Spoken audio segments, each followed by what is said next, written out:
নমস্কার বন্ধুরা, বিনা রান্নাঘরে আপনাদের সবাইকে স্বাগত।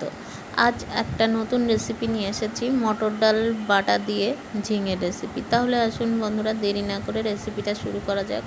এখানে 6 ঘন্টা আগে এই ডালটা ভিজিয়ে রেখেছিলাম, আর এই দেখুন ঝিঙেটা কেটে পরিষ্কার করে ধুয়ে নিয়েছি। এবার গ্যাসের ওভেনে চলে যাচ্ছি। গ্যাসের ওভেনটা ধরিয়ে কড়াইটা বসিয়ে দিলাম। এবার কড়াইটা গরম হয়ে গেছে, পরিমাণ মতো তেল দিয়ে দিচ্ছি। এখানে কিন্তু আমি শুধুমাত্র দুটো উপকরণ দিয়ে আমি করব। দুটো উপকরণ হচ্ছে কালো জিরে আর একটু ডাল বাটা। দিয়ে দিলাম কাঁচা লঙ্কা। এবার দিয়ে দিচ্ছি 1 চামচের মতো কালো জিরে। কালো জিরেটা ফোড়নটা হয়ে গেছে। এবার দিয়ে দিলাম ঝিঙেটা ভালো করে ফোড়ন দিয়ে আমি কষিয়ে নিচ্ছি। ঝিঙেটা কিন্তু খুব একটা বেশি ভাজবো না, ভাজলে কিন্তু দানাগুলো বেরিয়ে আসে। একটু অল্প ভাজাতেই এবার ডালটা আমি শিলনোড়াতেই বাটবো।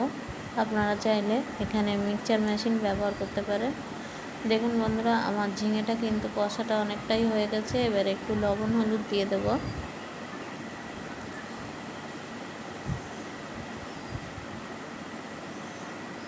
দিয়ে আবার মিশিয়ে নিচ্ছি ভালো করে। এবার দিয়ে দেবো ডাল বাটা। বন্ধুরা, এই ডাল বাটা দিয়ে এবার যতক্ষণ না ডাল বাটার একটা কাঁচা গন্ধটা চলে যায় ততক্ষণ আমি ঝিঙে দিয়ে কষিয়ে নিচ্ছি। আর এই রেসিপিটা কিন্তু যাদের সুগার আছে তাদের আলু খাওয়া বারণ, কিন্তু ঝিঙেটাই কিন্তু আলু না দিলে কেমন যেন ছাড়া ছাড়া হয়। সেই জন্য এই ডালটা দিয়ে যদি ঝিঙেটা রান্না করা যায় কিন্তু খুবই সুন্দর হয়।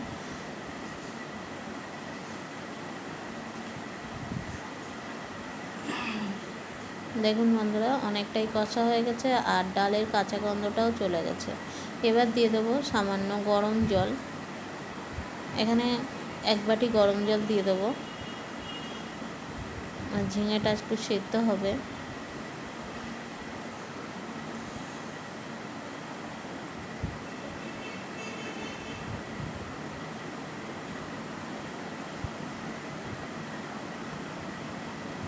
এবার 15 মিনিট ঢাকা দিয়ে রাখবো।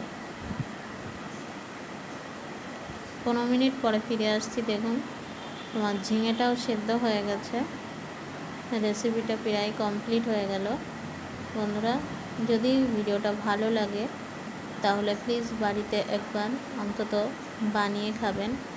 আর লাইক কমেন্ট শেয়ার করতে ভুলবেন না। আপনারা খুব ভালো থাকবেন, সুস্থ থাকবেন। আবার দেখা হবে বিনা রান্নাঘরে। ধন্যবাদ।